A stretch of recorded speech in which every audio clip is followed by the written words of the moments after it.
Real-world assets fix bad tokenomics. Watch this video to the end, and you'll see that it comes down to RWA tokens providing clear, strong solutions to 3 fundamental problems of good tokenomic design: token value, token supply, and token price.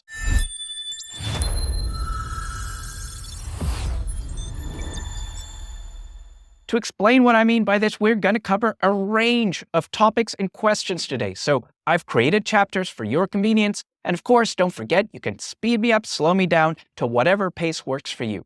So let's start at the top. What is an RWA? It's not a reboot of a classic hip-hop group. It stands for real-world asset.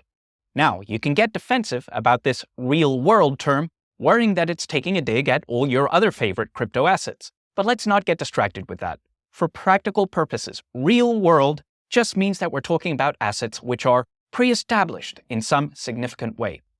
They either refer to some physical goods that already have value which is broadly recognized, such as gold, real estate, physical infrastructure, or else refer to financial contracts that conform to established types agreed between conventional and familiar parties like sovereign bonds, auto loans, other forms of private credit, and shareholder equity. Now, we could leave it there, but let's peel off a couple more layers here. Yes, RWAs are pre-established and familiar, but the familiarity in the superficial sense is not what really matters here. It's what you get with it. First, we have a long history of handling and investing in these kinds of assets, and have built up significant knowledge and expertise around that. Secondly, we have developed strong and robust norms and institutions to secure and transfer associated claims of ownership. And finally, the economic benefits of these assets are deeply integrated or else directly derive from the physical world economy. And that's the economy that bears ultimate importance in determining how we are able to survive and thrive. The closeness of RWAs to the physical economy also applies to financial contracts which offer cash payments, because that cash is typically denominated in currency which is accepted within a large physical economy which generates a diverse range of goods and services. All these factors give real heft to the value fundamentals of these kinds of assets. So, like it or not, that's one of the reasons why they've been described as belonging to the real world. The other motivation for this choice of words, frankly, is just good branding. The RWA narrative really began to get traction in the depths of the crypto winter which followed the Terra Luna crash. Other implosions, scandals, the decimation and disappearance of companies which had raised millions just months earlier completely cratered confidence in conventional crypto assets. In this context, branding this new asset class as real-world assets gives people a simple way of distinguishing this group of assets from all the other junk that just went under. But this begs the question: how are traditional non-RWA crypto assets different to RWAs in a more specific sense than just not being RWAs themselves? I think we can say a lot with the same framework that we just used to explain what makes RWAs distinctive.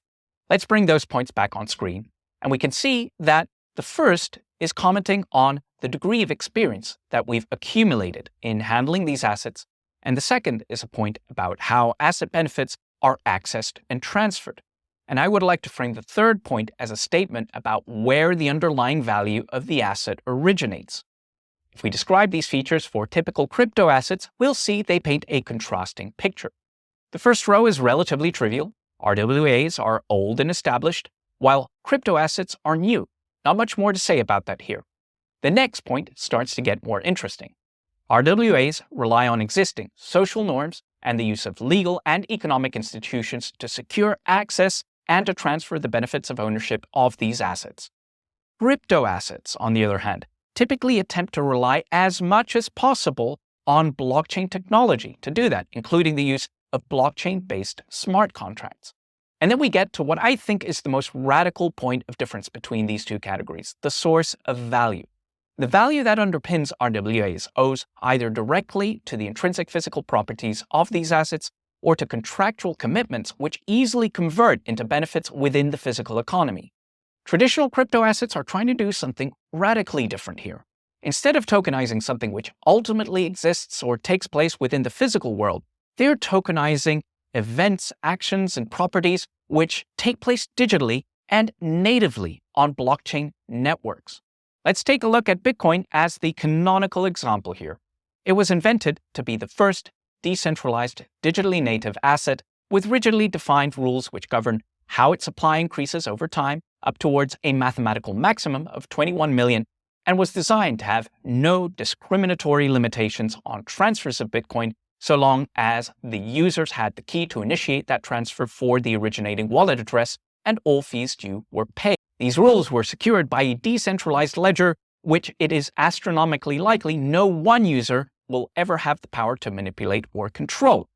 Now, all these valuable properties are inextricably bound to the digital actions of a computer network, and its decentralization is a property of a network as a whole, not any of its individual nodes. But let's be real here. It's true that this entire process is still connected to and dependent upon real-world economic factors. It relies on people, computers that require electricity, and a community that includes users who are willing to exchange Bitcoin for other assets of real-world value. However, that does not mean that we can collapse Bitcoins as valuable objects all the way back down to the physical economy. Bitcoins are entirely native to this network and cannot exist outside of it. Furthermore, their special properties are likewise bound to this network and do not exist without that entire network. So even though the Bitcoin network runs on top of the physical economy, the origin of Bitcoin's value is in a meaningful and substantive way natively and fundamentally digital. Other high-profile crypto assets are similar in this regard.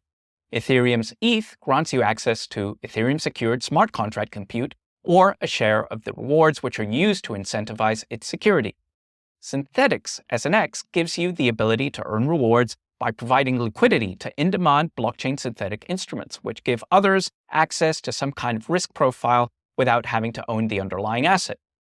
Friends.tech creator keys grant you DM access to your favorite creators and a financial stake in the future popularity of that creator on the platform as proxied by the demand for their keys. Sandbox's Sand token is a currency which allows you to engage with in-world experiences and transact NFT assets created within the Sandbox game metaverse. In all these examples, we see that the value referenced by the tokens is digital and, to varying degrees, enabled or dependent on the special properties of blockchain networks. Take a moment to appreciate that these don't represent tweaks to an established asset format.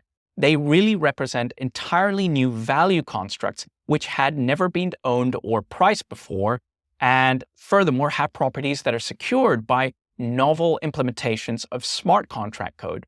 All of this helps to explain and make clear why the newness and lack of experience with these kinds of crypto assets matters.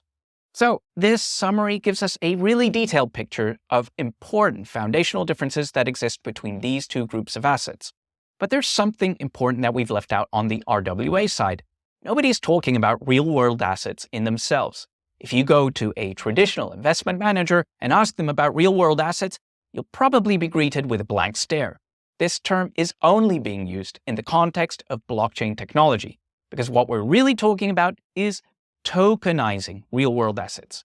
That's to say, creating new instruments out of blockchain tokens which allow us to define rightful claims to the benefits of owning these assets and to transfer them with each other. So, why is RWA tokenization a good idea?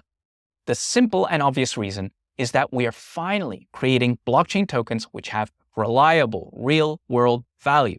But there's a second reason why I think this narrative is a genius move to make, which I think is underappreciated. And that's because tokenizing RWAs puts the spotlight back onto the core economic benefits of blockchain technology. And that forces us to argue the case for those benefits clearly and compellingly. Because think about it, RWAs already exist in the so-called real world, and we already have all these systems developed for us to handle them with. That, in fact, was one of the benefits that we highlighted in RWA's favor. So why the hell would anyone want to move all of that on-chain unless moving it on-chain genuinely made it better? And it really can, but before I explain how, let me make one thing clear. I'm not regurgitating some crypto bro shady shill here. The ideas I'm going to be sharing with you have been discussed at length by some of the most established, respected institutions in the world who have been publishing papers discussing the benefits and merits of blockchain technology all the way through the crypto winter. They are convinced that tokenization has tremendous potential in the service of conventional business and investment goals. Let's start with low-cost fractionalization. It costs nothing to split up a claim on some asset into 100 or 1 million pieces, just the time it takes to enter more zeros into a keyboard. This is one of the benefits you'll hear discussed most often, but actually it isn't that significant by itself because our existing digital tools and vehicles like ETFs already give us the ability to fractionalize in a similar way. However, the fractionalization benefits that we get with blockchain are different because what we're really talking about here is the ability to fractionalize without incurring prohibitive costs at ever smaller scales. When we talk about traditional investment securities, most of the time our attention is on the underlying asset or how the security is bought and sold. But in the real world, there are tons of auxiliary and back office processes that are required in order to make all of this possible in a way that's legally compliant.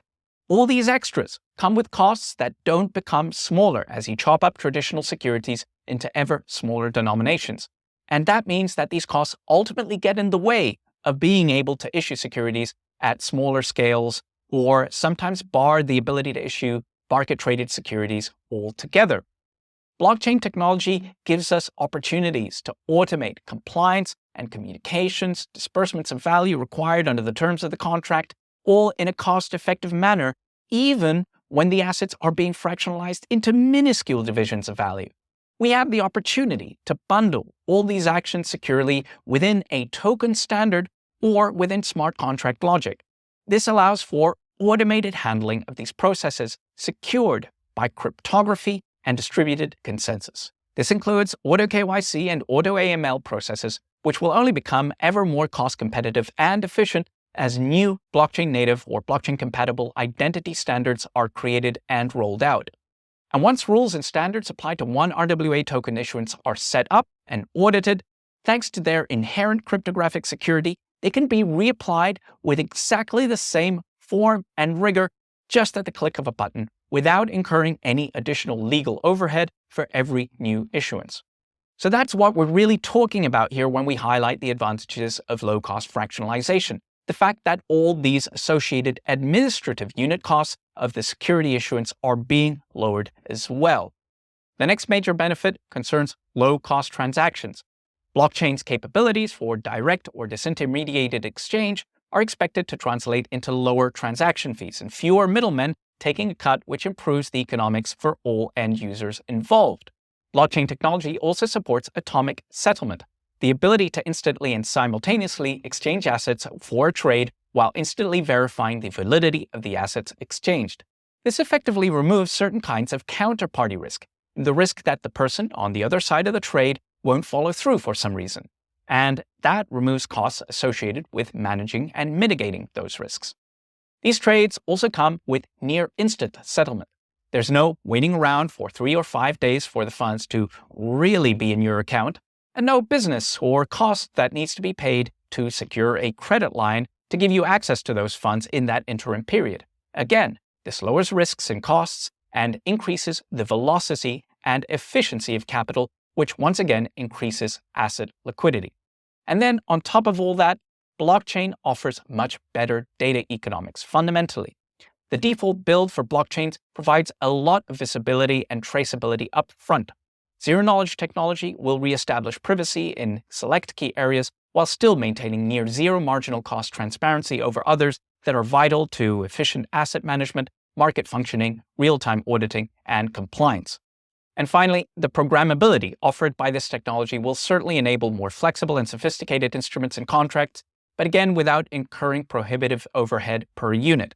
This may not be discussed as much in an RWA context owing to the conservative flavor of this value proposition, but I am certain it's going to be an important feature in the future. Here are 2 examples. First, we have the ERC 3643 token standard, a token designed for regulated exchanges, hence known as the T-Rex protocol. This standard expands on the popular ERC20 token standard by adding features that enable RWA tokens to live up to the same compliance standards that apply to RWA securities off-chain. Other token standards are also in the offing, and more will develop as blockchain capabilities, regulations, and supporting infrastructure continue to evolve. You can leverage programmability at the smart contract end too as well, with the most famous example probably being that of the automated market maker algorithms that are used by the major decentralized exchanges.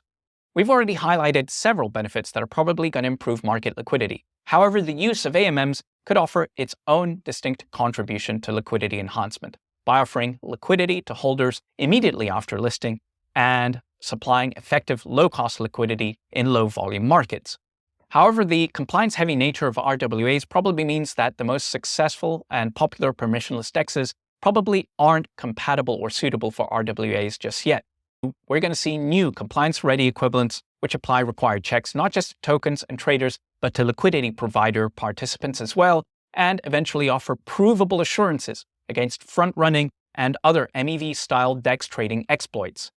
We've seen interest in this idea in Project Guardian, which was organized by the Monetary Authority of Singapore with JP Morgan, DBS, and SBI Digital Assets, which conducted a closed experiment using a modified version of the Uniswap protocol. But otherwise, the strongest project developing this offering openly at the moment appears to be Move, which is leveraging an on-chain digital identity solution created by its sister company, Violet. So, here are all the tokenization benefits that we've just been highlighting, listed all together, and these benefits give rise to additional ones as an ensemble. Being able to fractionalize assets in lower value units while offering access and trading at low cost as well increases the range of investors who can participate, and that includes smaller investors, including those who may live far away from the investment opportunity.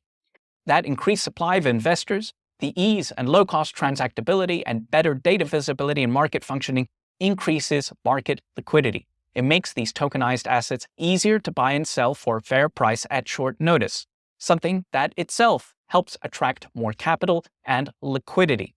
Tokenization also increases the variety of businesses or investment opportunities able to access liquid public markets, enabling more efficient crowdfunding for renewable energy infrastructure, for example.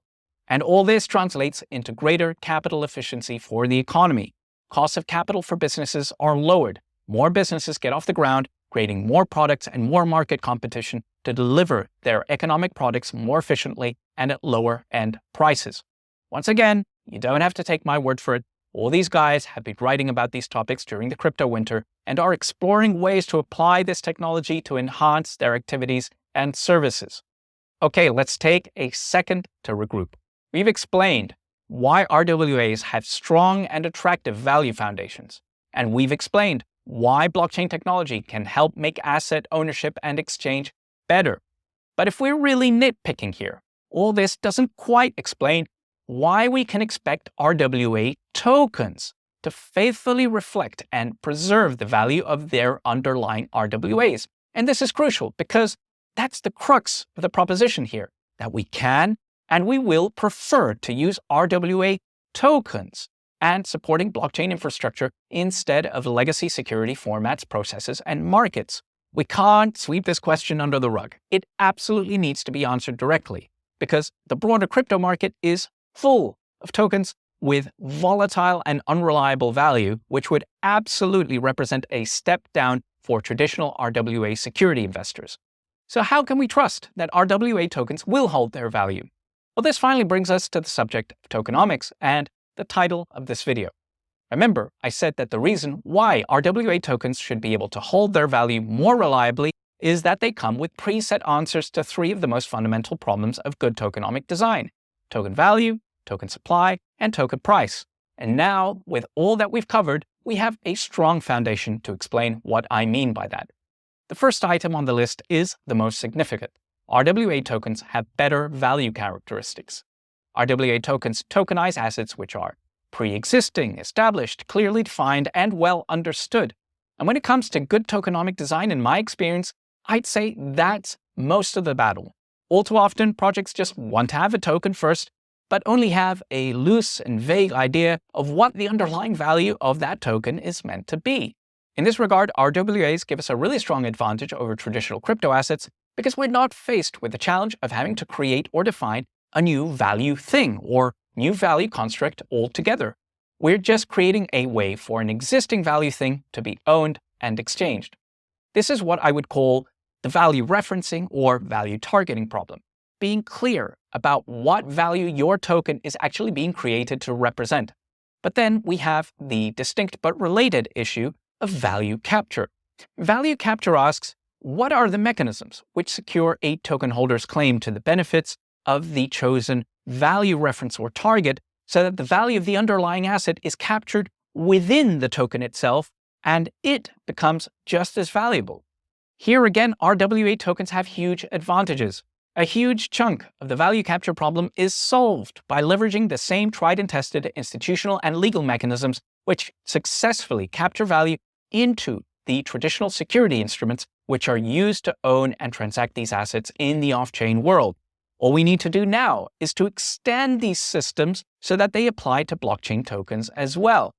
And yet, in addition to all that, we also have new value capture mechanisms available to us that come through blockchain technology itself.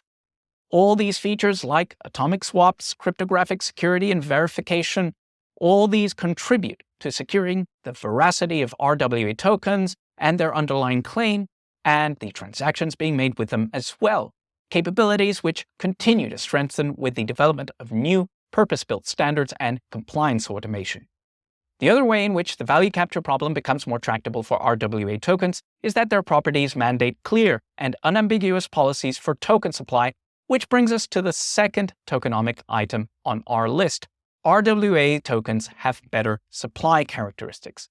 Since RWAs consist of clearly defined, unambiguously countable units in the off-chain world, and blockchain tokens are being created to represent claims upon them, that creates a clear, explicit, auditable, economic interpretation for the supply of RWA tokens and any changes that occur to it. Suppose we have some fixed underlying quantity of RWAs which are being tokenized. If we increase the token supply, this dilutes the value claim of each token. And if we decrease the supply, that concentrates the value claim of each token. Alternatively, changes in the token supply could simply mirror increases or decreases in the underlying stock of RWAs which are being tokenized. So we see that token supply has a clear interpretation when the underlying value reference is unambiguously countable. But that also helps to make governance of token supply clear, and luckily blockchain technology allows us to have cryptographically verifiable readings of the total token supply in real time. All these features help to support the value capture of an RWA token from a monetary perspective as well. You could even argue that the OG crypto faithful should be among the biggest cheerleaders for tokenized RWAs, because they promote rigorous monetary fundamentals which crypto was invented to uphold in the first place. Good, time to turn to the final tokenomic benefit, which is that RWA tokens have better price characteristics than traditional crypto assets do. The reason for that is that they provide clear guidance for token pricing. In one sense, this is just a consequence of the value and supply of these assets having clear definitions and economic interpretations. But unpacking the detail a little further, we find that we're dealing with assets that we understand better and have better, more robust valuation methodologies for. We have a better sense of how we can estimate the rental yield for a commercial property, for example. And probably even more important than this, though, is the fact that RWAs have large, deep off-chain markets to trade and price them already. And this means that we have economically significant avenues for arbitrage, and there are clear price expectations being derived from those off-chain markets. The ability to arbitrage will help prices stay within sane bounds and make it less likely that the price of the RWA token will become totally unmoored from the price that the same assets are getting in off-chain markets, because otherwise this could create arbitrage opportunities that would be exploited. Secondly, clear price expectations will help to discourage wild speculations about value in the first place and make it less likely that market euphoria will run away with itself. These are desirable characteristics which increase the likelihood that the market will function in a healthy way which supports and aligns with the fundamental economic goals at stake, the allocation of capital towards efficiently productive uses, and the ability for investors to earn returns in proportion to those outcomes, while at the same time creating liquid markets which allow you to easily buy and sell tokenized assets at prices reflective of their fundamentals. This is not to say that tokenized RWAs should fetch the same prices as their off-chain counterparts. Perceived differences in risk may merit tokens being priced at a discount over the off-chain price, while improvements in liquidity could mean that RWA tokens merit a premium over the off-chain price. Let me also just take a moment to clarify that I'm not being totally naive here. These markets will not be perfect, and we will see their fair share of scandals and bubbles down the line. But I stand by saying that the factors I've been highlighting here will contribute to much better, reliable market functioning and pricing than we have otherwise come to expect from newly listed traditional crypto assets. So let's recap what we've got on the tokenomics front. We can expect RWA tokens to be more robust and reliable representations of value than non-RWA counterparts because they have clear, well-defined value references. Their underlying assets are not radically novel value constructs. They have solid value capture mechanics, which leverage existing off-chain legal processes and institutions, but increasingly also leverage blockchain technology to do more as well. There is a clear economic interpretation for token supply, which clarifies principles and practices for good supply governance and management, and we have the existence of large established off-chain markets, which should help stabilize token prices and expectations and enable RWA token markets to function more efficiently in ways which align with the underlying economic activity which is ultimately being represented. And so all that's left for us to do is to ask one last searching question. What does all this mean for non-RWA tokens if traditional crypto assets don't benefit from all these advantages? Or to put it another way, could non-RWA tokens ever become real? I certainly think so, and although I'm playing the issue up for jokes here, I do think that some traditional crypto assets are already real in this deeper philosophical sense. Because in my opinion, digitally native value is real and of material and growing economic importance. But as I hope to have convinced you, RWA tokens show up a lot of significant difficulties, weaknesses, and shortcomings inherent in the current generation of non-RWA tokens. But I see all this as a positive. I think it helps clarify a way forward to thinking about how non-RWA tokens can be improved, and that we will make progress in understanding how to tokenize these newer, less tangible forms of digital value more robustly in the future. As we learn more about what makes a well-designed RWA token work, I suspect we will upgrade our understanding concerning what makes non-RWA tokens work too. We will borrow some of the more robust accounting, tracking, management practices used for RWA tokens, as well as some of the measures that help markets function more sanely and sustainably. All this can help build a virtuous cycle with better token designs and markets buying projects the time they need to grow and bloom, helping to deliver real sustainable economic value fundamentals to support the underlying value of their native tokens. The other thing that I think is worth highlighting here is that this is far from being a zero-sum competitive game. The arrival of RWA assets is likely to help their non-RWA counterparts grow just by being present within the same ecosystem. RWAs will bring in more real, sustainable value into the blockchain ecosystem and so help to lower systematic risk.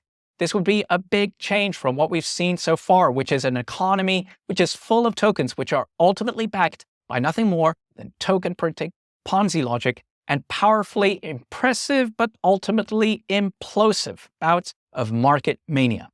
Look, I'm sure that large, wild, fraudulent crypto projects will continue transmitting destabilizing volatility into some RWA token markets down the road, but I believe that there will be much more ballast in the system overall and clearer safe haven opportunities on the blockchain for builders and investors that wish to avoid exposures to the worst excesses of risk.